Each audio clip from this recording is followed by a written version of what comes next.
বিসমিল্লাহির রহমানির রহিম। রব্বি জিদনি ইলমা, হে প্রভু আমাকে জ্ঞান দান করো। তাহলে আজকের আলোচনা হচ্ছে, আমরা ইংরেজি ইউনিট 1 প্রথম অধ্যায়ে এডুকেশন অ্যান্ড লাইফ, শিক্ষা এবং জীবন দিয়ে শুরু করব। দ্য প্যারটস টেল। কি আছে বলো? এখন এই প্যারটস মানে হচ্ছে আমরা যেটা বলি টিয়া পাখি, আবার কেউ বলে এটাকে কি তোতা পাখি। তাহলে প্যারট শব্দের অর্থ কি? আর টেল অর্থ কি? গল্প। টেল অর্থ কি? তাহলে তোমরা যেটারে বলে স্টোরি, তাহলে টেল অর্থ কি? তাহলে টেল গল্প, প্যারটস মানে কি? তোতা পাখি। তার মানে এখানে অ্যাপোস্ট্রফি একটা এস আছে, তার মানে প্যারট, শুধু প্যারটটা হচ্ছে নাউন, আর যখন অ্যাপোস্ট্রফি প্যারটস এস লাগে তখন এটা কি হয়ে যায়? কোন parts of speech? Apostrophe S লাগাইলে নাদিয়ার সাথে অ্যাপোস্ট্রফি এস লাগাইলে নাদিয়াস, তখন কি হয়ে যায়? নাউন থেকে নাদিয়াগুলো হয় না, নাদিয়ার হয়, কোনটা হয়? তাহলে কি এটা কি কি হয়? অ্যাডজেক্টিভ। ইয়েস। তার মানে দেখছে নাউনের সাথে অ্যাপোস্ট্রফি এস লাগাইলে কি হবে? অ্যাডজেক্টিভ। তার মানে প্যারটস শব্দটির সাথে কি করছে? অ্যাপোস্ট্রফি এস যোগ করার কারণে প্যারট নাউন থেকে কি হয়ে গেছে? অ্যাডজেক্টিভ হয়ে গেছে। তাহলে প্যারটস টেল মানে কি? তোতা পাখির গল্প, টিয়া পাখির গল্প। আর এটা লেখছে কে? রবীন্দ্রনাথ ঠাকুর। লেখক কে? আচ্ছা। আর ট্রান্সলেটেড বাই কাউসার হক, মানে এটার অনুবাদ করছে কে? কাউসার হক। আচ্ছা, আমরা একটু আসি যে তোতা পাখির গল্পটা কি। দেখো, ওয়ান্স আপন, এই যে এখানে লেখছে ওয়ান্স আপন এ টাইম, ওয়ান্স আপন আ টাইম, যে ওয়ান্স আপন এ টাইম এটা একটা প্রেজাল অতীত নির্দেশক শব্দ। কি শব্দ? তাহলে ওয়ান্স আপন এ টাইম অর্থ কি? একদা এক সময়, দেয়ার লিভ বাস করতো, বসবাস করতো, এ বার্ড একটি পাখি। একদা এক সময় একটি কি বাস করতো? পাখি বাস করতো। আচ্ছা, এই লাইনটা কি অর্থ তোমরা তো পারো, এটা সহজ না? আবার ইট মানে ইহা, ইহা বলতে কি? হা, তোতা পাখিটি ওয়াজ ছিল আনলেটার্ড। এখানে যে আমরা আটকে আছে যে আনলেটার্ড মানে কি? দেখো, আমরা বলি আনএডুকেটেড, অশিক্ষিত, বুঝো না? ইলিটারেট, অশিক্ষিত। আর আনলেটার্ড অর্থ অশিক্ষিত, মূর্খ। আমরা বলি না অশিক্ষিত মূর্খ। আচ্ছা, পরে লিখো, তাড়াতাড়ি করে লিখো। তাহলে আনলেটার অর্থ কি? আনলেটার অর্থ কি? তাহলে এটা সিনোনিম সাথে সাথে লিখে নিবে, ঠিক আছে? ইলিটারেট, অশিক্ষিত, বা আনএডুকেটেড, অশিক্ষিত। তাহলে এখানে লেটার অর্থ বর্ণ, আনলেটার মানে যার ভিতরে কিনি নাই, অক্ষর জ্ঞান নাই, বুঝো না? লেটার অর্থ কি? বর্ণ। আর আনলেটার মানে কি? বর্ণহীন। তার মানে ইট ওয়াজ, ইহা ছিল, তোতা পাখিটা ছিল অশিক্ষিত বা বর্ণ কাণ্ড জ্ঞানহীন, বর্ণ অক্ষর জ্ঞান ছিল না তার, তাই না? তাহলে আনলেটার শব্দের অর্থ কি? অশিক্ষিত বা মূর্খ, তোমরা বলো তো এটা, তাই না? জ্ঞানহীন। তো ইট সেং, সিং সেং সাং সিঙ্গিং সিংস, বলো কি বলছি? সিং সেং সাং সিঙ্গিং সিংস। পড়ছো না? সিজি লেভেলে পড়ছো তো, এখন ইন্টার লেভেলে সেই শব্দ চলে আসছে। তাহলে সিং অর্থ কি? এটা কোন টেন্সে আছে? এটা সিং স্যাং, এদিকে স্যাং আছে, কোন টেন্স? ফার্স্ট ইনডিফিনিট টেন্স, তাই না? ইট ইহা স্যাং গেয়েছিল, মানে এটা গায়। আচ্ছা, আমি বলছি এই যে অ্যান্ড অর বার্ড, যে তিনটা কনজাংশন, বার্ড বিপরীত অর্থ বুঝায়, অ্যান্ড সমার্থক বুঝায়, আর অর ফলাফল বুঝায়, বলছিলাম তো। এখানে দেখেছি ইট সিং এটা গান গায়। তার মানে কি? গান গায় মানে কি? মনে শান্তি আছে। আর বার্ড দিয়ে বুঝাইবে কি? পরেরটা কি? নেগেটিভ না পজিটিভ? যেহেতু আগেরটা পজিটিভ হবে, পরেরটা কি হবে? তাহলে বিপরীত হবে। কুড নট রিসাইট, কিন্তু পারে না আবৃত্তি করতে। কি করতে? তাহলে রিসাইট শব্দের অর্থ কি? তাহলে এখানে যে রিসাইট আছে, রিসাইট শব্দের অর্থ হচ্ছে আবৃত্তি করা। আর could not recite a word মানে কি? এ ওয়ার্ড অর্থ কি? ওয়ার্ড একটি শব্দ, অফ স্ক্রিপচার। এখন এই স্ক্রিপচার শব্দের অর্থ হচ্ছে, আমরা যেটা জানি যে এই যে স্ক্রিপচার, SCRIPTUR, স্ক্রিপচার অর্থ হচ্ছে শাস্ত্র যেটা বলো বা ধর্মগ্রন্থ বলতে পার। স্ক্রিপচার অর্থ কি? ধর্মগ্রন্থ, গ্রন্থ বা শাস্ত্র। এখন বলতেছে ওয়ার্ড অফ স্ক্রিপচার মানে হচ্ছে ধর্মগ্রন্থের একটা শব্দ বা যে কোনো শাস্ত্রের একটা শব্দ, যে কোনো গ্রন্থের একটা শব্দ কুড নট রিসাইট, আবৃত্তি করতে পারে না। তার মানে বই পড়তে পারে না, সে কি অশিক্ষিত। সে গান গাইতে পারে, তোতা পাখি কি গায়? ইটস স্যাং, ইহা গান গায়, বাট কুড নট রিসাইট, কিন্তু কি করতে পারে না? আবৃত্তি করতে পারে না। এ ওয়ার্ড অফ স্ক্রিপচার, যে কোনো গ্রন্থের একটা শব্দ সে আবৃত্তি করতে পারে না। ইট হোপড, দেখো আমি প্রথম মনে করছিলাম যে হোপড়টা আশা করে, যে আমরা অ্যাপ্লিকেশনে হোপ করছি, হোপড়টা আশা করে, কিন্তু এখানে দেখবা দুইটা ফি। কয়টা ফি? তার মানে ওই ফিতে একটা থাকে, ওইখানে হোপড়টা আশা করায় কয়টা ফি থাকে? একটা। আর এখানে হোপটা হচ্ছে লাভ দেওয়া। কি দেওয়া? SOP, hope. মূল শব্দটা হচ্ছে SOP, হোপ। হোপট তো কি? লাভ দেওয়া। আর হোপট তো লাভ দিয়েছিল, লাভ দিয়েছিল।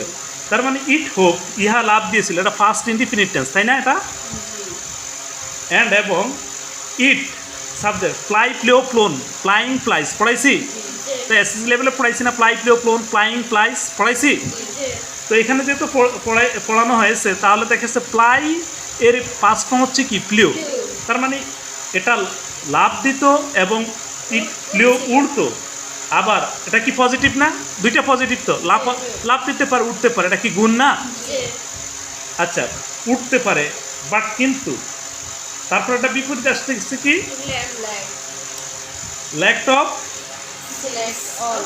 ল্যাকড অল সেন্স অফ ম্যানার। কি বলছে? এই যে বাটার পরে ল্যাকটা আছে, ল্যাকটার পরে অল আছে, অলের পরে বলছে কি? Sense of manners, sense of manners. আচ্ছা, ম্যানার অর্থ আচরণ, যে তোর ম্যানার এমন কেন, আমরা বলি না? তার মানে আচরণ। তাহলে সেন্স অফ ম্যানার মানে আচরণের সেন্স মানে অনুভূতি। তাহলে সেন্স অফ ম্যানার্স, অল মানে কি? সকল। অল মানে কি? তাহলে অল সেন্স অফ ম্যানার্স, আচরণের সকল অনুভূতির, ল্যাক মানে কি? অভাব রয়েছে। কি রয়েছে? তার মানে সে না লাভ দিতে পারে, উড়তে পারে, কিন্তু তার আচার আচরণের সকল অনুভূতিতে কি রয়েছে? অভাব রয়েছে। কারণ কি? সে অশিক্ষিত, তাই না? কি শিক্ষিত? তাহলে তার দুইটা গুণ আছে। কয়টা গুণ? দুইটা গুণ। কি? লাভ দিতে পারে, হোপ করতে পারে, আর উড়তে পারে। আর বাকি সকল ক্ষেত্রে কি? তার আচার আচরণের যে অনুভূতি, সকল অনুভূতিতে তার কি রয়েছে? ঘাটতি রয়েছে, অভাব রয়েছে, ল্যাক রয়েছে। তার মানে কি? সে আনলেটার্ড। সে কি? কথা বলে না, সে কি? আনলেটার্ড মানে কি? অশিক্ষিত, আনএডুকেটেড, যার জ্ঞান নাই, বর্ণ জ্ঞান নাই, অক্ষর জ্ঞান নাই। তাহলে এখন তার দুইটা গুণ ছাড়া বাকি গুণ। এখন দ্য কিং সেড, রাজা বলেছিল। তাহলে রাজা কি বলছে দেখো। তাহলে দুইটা, একটা চরিত্র হচ্ছে কি? প্যারটস। একটা কি? প্যারটস। এ বার্ড বলতে বার্ডটা কি? প্যারট, তোতা পাখি, টিয়া পাখি। তো এখন আর দ্বিতীয় চরিত্র এখন কি পাইতেছি? দ্য কিং সেড, তার মানে রাজা বলেছিল। সাসে বার্ড, এমন একটা পাখি, ইজ অফ নো ইউজ, যার কোনো কি নেই? ব্যবহার নাই। এমন পাখির দরকার যে যার কোনো কি নেই? ব্যবহার নাই। ইট ডিভোর্স ফ্রুটস, বলতেছে তবুও ইহা কি করে? ডিভোর্স মানে হচ্ছে গপ গপ করে খেয়ে ফেলে বা ভুগ্রাসে খেয়ে ফেলে। যেমন দেয় আছে সুমুরে, দেয় আছে যদি এক নান দেয় খানা দেয়, দুই সুমু মিললে দেয় আছে কইবে দিয়েছি এক সুমুরে, দুই সুমু খাই আলাইছি কিরে এত। আচ্ছা, ডিভোর্স, এটাই বলছে ডিভোর্স মানে হচ্ছে গপ গপ করে খেয়ে ফেলে। হাঁসের যখন দেখবা, হাঁস যখন আসে, হাঁস খাবার খাইতে আসলে যখন হাঁসের খাবারটা দেয়, দেখবা হাঁস যেভাবে খায়, দেখবা পুরা দেখেছে একেবারে অল্প সময়ের ভিতরে পুরা সব খালি করে ফেলে, তাই না? আবার ক্ষুধার্ত মুরগিরে যখন সকালবেলা খাবার দেয়, গপ গপ করে খায় না? আবার স্কুলতে আইসা যখন খিদা লাইগা যায়, তখন তাড়াতাড়ি দেয় আছে খাবার, যে অল্প কটা খাইলে খুব তাড়াতাড়ি খায়া দেয় আছে, একটু শান্তি পাই, তাই না? আর যদি সকালবেলা খাওয়ার দেয়, ডিভোর্স মানে হচ্ছে গপ গপ করে খাওয়া, মানে গোগ্রাসে খাওয়া, গপ ও গপ।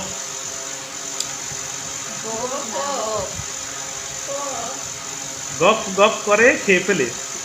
ফ্রুট কি খায়? ফল। ফল খায়। ফ্রম দ্য ফরেস্ট কোথায় থেকে? বন থেকে এটা কি করে? গপ গপ করে খেয়ে ফেলে ফল।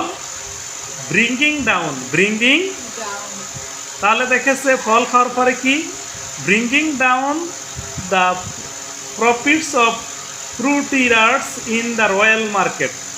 মার্কেট অর্থ কি কে বলতে পারবা? মার্কেট অর্থ কি? ওই যে ও পারে না। মার্কেট অর্থ কি? এখন রয়্যাল মার্কেট অর্থ কি সেটা বলেন। না, রয়্যাল এখানে যেহেতু রাজা আসছে তার মানে রাজার বাজার। কার বাজার? রাজকীয় বাজার। কি বাজার? যে ইন দা, ইন অর্থ এ দিব, ইন অর্থ কি দিব? ইন অর্থ কি দিব? এ। তাহলে ইন দা রয়্যাল মার্কেট তার মানে দেখেছে রাজকীয় বাজারে, রাজকীয় বাজারে বা বাজারের মধ্যে প্রফিট অফ ফ্রুট টিরার্স বলতেছে ফল বিক্রেতা। ফ্রুটিনার্স অর্থ কি? ফল বিক্রেতাদের প্রফিট মানে লাভ। প্রফিট মানে কি? লাভ বা মুনাফা। যে রাজার বাজারের মধ্যে ফল বিক্রেতাদের লাভ। ব্রিঙ্গিং ডাউন, ডাউন মানে কি? উপরে না নিচে? তার মানে নিয়ে আসে। ব্রিং মানে আনা, ডাউন মানে নিচে, তার মানে নিচে নিয়ে আসে। তার মানে কি? ফল রাজকীয় বাজারে ফল বিক্রেতাদের লাভ কমিয়ে আনে। কি করে আনে? ব্রিং ডাউন, কমিয়ে আনে। এটা শুধু কি করে? গপ গপ করে খায় বন থেকে নিয়ে, আর রাজকীয় বাজারে ফল বিক্রেতাদের মুনাফাকে কমিয়ে আনে। ঠিক আছে? হি সামন্ট মানে হচ্ছে তলব করলেন, খোঁজ নিলেন। ঠিক আছে? ডান মিনিস্টার, তিনি মন্ত্রীদেরকে ডাকলেন। কি করলেন? ডাকলেন। অ্যান্ড কমান্ডেড, নির্দেশ করলেন, এডুকেট দ্য বার্ড, পাখিকে শিক্ষিত করো। কি করো? পারবানি? তোমার যদি দায়িত্ব দেয় এডুকেট দ্য বার্ড, যে পাখিকে শিক্ষিত করো। এডুকেট দ্য কি করো? বার্ড, পাখিকে কি করো? শিক্ষিত করো। তাহলে এখন একটু দেখো, রাজার কথা হচ্ছে, প্রথম হচ্ছে যে আমরা গল্পটার প্রথম ফেরাতে পাইছি যে একদা একটি পাখি বাস করত, ইহা ছিল অশিক্ষিত। এটা গান গাইতে একটা গুণ, কিন্তু সে কোনো ধর্মগ্রন্থ বা কোনো শাস্ত্রের বা কোনো বইয়ের কোনো শব্দ সে পড়তে পারতো না। এটা আরেকটা, এটা তিনটা গুণ ছিল। একটা হচ্ছে গান গায়, আরেকটা হচ্ছে সে লাফ দিতে পারতো, আবার উড়তে পারতো। কিন্তু যে আচার আচরণের সকল অনুভূতি তার ভিতরে কী ছিল? ঘাটতি ছিল, অভাব ছিল। এটা রাজা বলল, এখন তোমার মনে করো কী করে, যেহেতু সে গান গাওয়া, উড়া আর লাফ দেওয়া এই তিনটা কাজ ছাড়া সে অন্য সকল আচার আচরণে তার ঘাটতি রয়েছে, সে অশিক্ষিত পাখিকে দেশে বনে বসবাস করতেছে।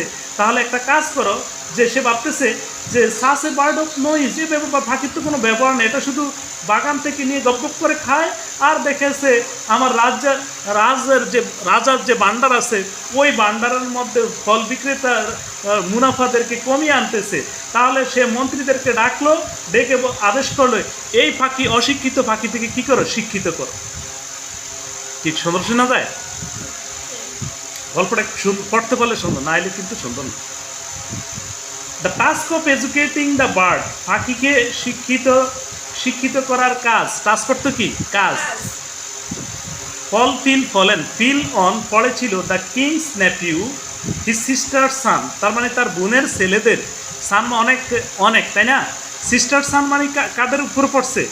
যে এখানে দেখো বলতো the task of educating the birds, যে বার্ড পাখিকে শিক্ষিত করার কাজ। Fell on the king's nephews his sister son, বলতেছে তার বোনের সন্তানদের, অর্থাৎ তার বাগিনাদের উপরে। নেপিউ মানে হচ্ছে ভাইয়ের ছেলে, বোনের ছেলে। এটা বলতে, এটার বলে কি? নেপিউ। বুঝো না মনে হয়? আমরা এটার কাজিনও বলি মাঝে মাঝে, তাই না? তাহলে নেপিউ বলতে দেখেছে এখানে কাকে বুঝাইছে? বাগিনাদেরকে। কাদেরকে? তার মানে মামু বাগিনা। রাজায় কি? মামু, আর নেপিউকে বাগিনা। বোনের ছেলেদেরকে দেখেছে উপরে এই দায়িত্ব রাজা দিয়েছিল, তার বাগিনাদের উপর কি দিয়েছিল? দায়িত্ব দিয়েছিল। কাকে শিক্ষিত করে? এই শিক্ষিত করার দায়িত্ব কার উপরে দিছে? রাজা শিক্ষিত করার, ফাকিরে শিক্ষিত করার বাগিনাদের উপরে। কাদের উপরে? বলতেছে the task of educating the bird, ফাঁকিকে শিক্ষিত করার কাজ বলতেছে fell on the king's nephew his sister son, যে তার বোনের ছেলে দের উপরে কি করছে, শিক্ষিত করার দায়িত্বটা পড়েছে। আচ্ছা, the learn man of the court, court বুঝনি বলে সাতপুর জজ কোর্ট এরকম না, হাইকোর্ট, ঢাকা সুপ্রিম কোর্ট, এই কোর্ট না, এই কোর্ট বলতে এটা বোঝায় না, এই জাতীয় কোর্টকে বোঝাইছে। যে কোর্ট বলতে ওইখানে রাজার যে কোর্ট আছে, রাজার কোর্টের ভিতরে কি থাকে, বিজ্ঞ লোকেরা থাকে, যে রাজার আদালত, রাজার কার বলতেছে the learn man of the court, যে কোর্ট আদালতের বলতেছে বিজ্ঞ, লার্ন মানে কি বিজ্ঞ বা শিক্ষিত ম্যান মানুষগুলো, the learn man of the court, কোর্টের আদালতের বিজ্ঞ মানুষগুলো, শিক্ষিত মানুষগুলো ডেলিবারেটেড মানে আলোচনা করছে লং, দীর্ঘ সময়, কি সময়, দীর্ঘ সময় আলোচনা করছে। দে পন্ডার্ড, তারা গভীর চিন্তা ভাবনা করলো দ্য রিজন, কারণ behind the ignorance of the creature in question, বলতেছে ইগনোরেন্স মানে কি অজ্ঞতা, ইগনোরেন্স অর্থ কি অজ্ঞতা, বলো না কে ইগনোরেন্স অর্থ কি অজ্ঞতা, অফ দ্য ক্রিয়েচার, ক্রিয়েচার অর্থ কি প্রাণী, ক্রিয়েচার অর্থ কি প্রাণী, বলতে কাকে বুঝাইছে, পাখিকে, যে এই তোতা পাখির অজ্ঞতার বিহাইন্ড অর্থ কি জানি, পিছনে, রিজন মানে কি কারণ, দে ফন্ডার, তারা গভীরভাবে চিন্তা করলো, ইন কোয়েশ্চন প্রশ্নের মধ্যে, তাই না, যে তারা দে পন্ডার, তারা গভীরভাবে চিন্তা করলো দ্য রিজন, কারণগুলো behind the ignorance of creature in question, যে প্রশ্নের উত্তরে তারা দেখেছে কি করছে, পানির মধ্যে অজ্ঞতার পিছনের কারণগুলো গভীরভাবে চিন্তা করলো, তাই না। এখন দেখো এটা কারণ, এই চিন্তাটা কারা করছে, লার্ন ম্যান, বিজ্ঞ লোকগুলা, কোন জায়গার, সেই রাজার রাজদরবার কোর্টের আদালতের।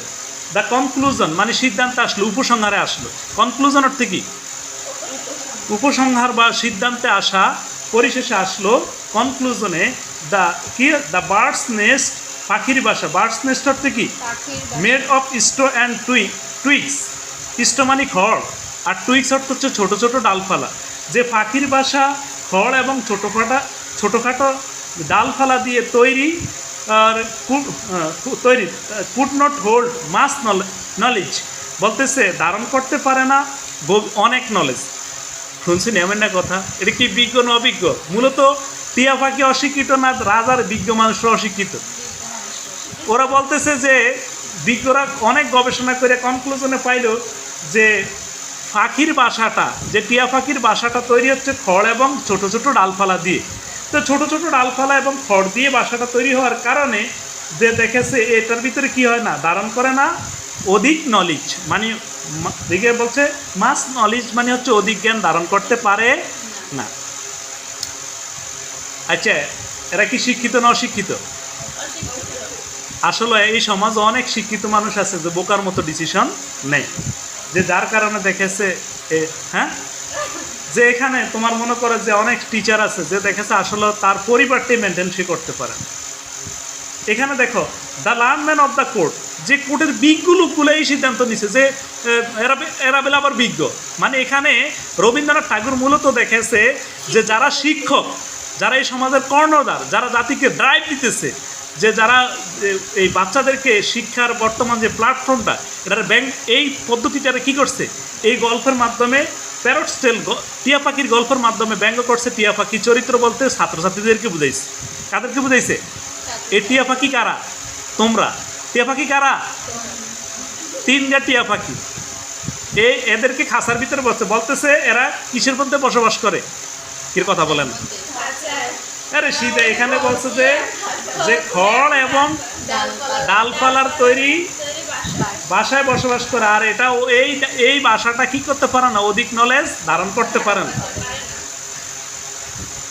এটা কারা সিদ্ধান্ত? বিজ্ঞরা, মানে তোমার আমি, তার মানে আমি তো এই একজন। দেয়ার ফর অতএব সমাজ ব্যবস্থা, এটা ব্যাংক, অতএব দ্য ফার্স্ট থিং, প্রথম জিনিস নিডেড বলতেছে দেয়ারফর অতএব the first thing needed was a proper case, যে প্রথম প্রয়োজনীয় জিনিস ছিল যে একটা ছিল কি ছিল, প্রপার মানে উপযুক্ত, কেস মানে কি খাঁচা, যে একটা উপযুক্ত খাঁচা বা একটা সঠিক খাঁচা দরকার ছিল প্রথমে। এখন বলছে দ্য রয়্যাল স্কলার, ওরে বাবা এত কমতে আছে লার্নম্যান, এখন আবার স্কলার আছে। স্কলার মানে পণ্ডিত। আমি আগে কেউ বেশি ইয়া করলে তো পণ্ডিত বলে, আসলে ওই পণ্ডিত এই ধরনের এদেরকে পণ্ডিতই বলা, মানে পণ্ডিত বলতে নেগেটিভ আমরা বুঝি, কিন্তু পণ্ডিত বলতে খুব বিজ্ঞ বোঝায়, বুঝছো? বলতেছে দ্য রয়্যাল স্কলার মানে রাজ দরবারের পণ্ডিতরা। কারা? এই যে পণ্ডিতেরা রিসিভ গ্রহণ করছে হ্যান্ডসাম ফে, এই থিওরি দিয়া তারা একটা মোটা অঙ্কের অর্থ গ্রহণ করছে। বুঝো না? হ্যান্ডসাম মানে কি এখানে সুদর্শন বুঝান, এখানে বুঝছে মোটা অঙ্কের। আর পে মানে কি বেতন গ্রহণ করছে। অ্যান্ড এবং হ্যাপিলি আনন্দের সহিত ওয়েন্ট হোম বাড়িতে গিয়েছিল। কি থিওরি দিছে? এক থিওরি দিয়ে টাকা নিয়ে গেছে। থিওরিটা কি ছিল বলো তো? থিওরি কি ছিল? খড় এবং ছোট ছোট ডালপালা দিয়ে বাসা হওয়ার কারণে কি হয় না, এখানে জ্ঞান ধারণ করতে পারে না। এই থিওরি দিয়ে কি করছে এই স্কলাররা, এই রাজ দরবারের পণ্ডিতরা অনেক মোটা অঙ্কের টাকা নিয়ে গেছে। আর দেখেছে তারা আনন্দের সহিত বাড়িতে গেল গিয়ে, দেখ আমি এই যে টাকা নিয়ে যদি তোমরা না পড়াই তাহলে আমি টাকা নিয়ে গেলাম কিন্তু তোমাদের পড়া হইল না। কি বুঝতে পারছো? এই জন্য আমরা আচ্ছা এখান থেকে আমরা কি বুঝলাম? প্রথম স্টেপে হচ্ছে পাখির বসবাস, তাই না? পাখি বসবাস করতো কোথায়? বনে। আর সেখান থেকে রাজা, দ্বিতীয় চরিত্র কে আসছে বলো? রাজা। দ্বিতীয় চরিত্র কে? রাজা। রাজা দেখেছে কি করছে, যে পাখি দিয়ে উপকার আসে না, খায়, গপ গপ করে। আর সে কি করে, রাজদরবারে দেখেছে মুনাফা কমিয়ে আনতেছে, আর মন্ত্রীদেরকে ডাকলো পাখিদেরকে শিক্ষা দেওয়ার জন্য। এখন দেখেছে এই শিক্ষা দেওয়ার দায়িত্ব পড়ছে কার? তার বাগিনাদের উপর। মামু তার বাগিনা, রাজাকে মামু আর বাগিনাদের উপর কি দিছে? দায়িত্ব দিছে। আর দায়িত্ব কি দিছে? এখন ওই বাগিনারা আবার দেখেছে ওই মামুদ রাজ দরবারের যারা বিজ্ঞ মানুষ তাদেরকে একটা আলোচনার ব্যবস্থা করলেন। আর এই বিজ্ঞ লোকরা বাগিনারা সহ গভীর আলোচনার পর এই প্রশ্নের উত্তরে তারা দেখেছে একটা কারণ, গভীর চিন্তার কারণ খুঁজে পেয়েছেন। তারা লাস্টে চিন্তা করে খুঁজে পেয়েছেন যে এখানে সে এই তিনটা গুণ ছাড়া অন্য গুণ নাই। কারণ তার বাসাটা খড় এবং ছোটোখাটো কি দ্বারা তৈরি? ডালপালা দ্বারা তৈরি করছে বাসাটা। আর এই তৈরি হওয়ার কারণে এখানে অনেক জ্ঞান ধারণ করতে পারে না। তো এখন দেখেছে এই থিওরি দিছে কারা? যে বলছে যে এখানে একটা কি দরকার, যে একটা উপযুক্ত বাসার প্রয়োজন। এখন এই বাসার প্রয়োজন এই থিওরি দিছে ওই রাজদরবারের বিজ্ঞ পণ্ডিতরা। এই পণ্ডিতরা কি করছে? থিওরি দিয়ে অনেক টাকা নিয়ে আনন্দ সহিত বাড়ি চলে গেলেন। ঠিক আছে?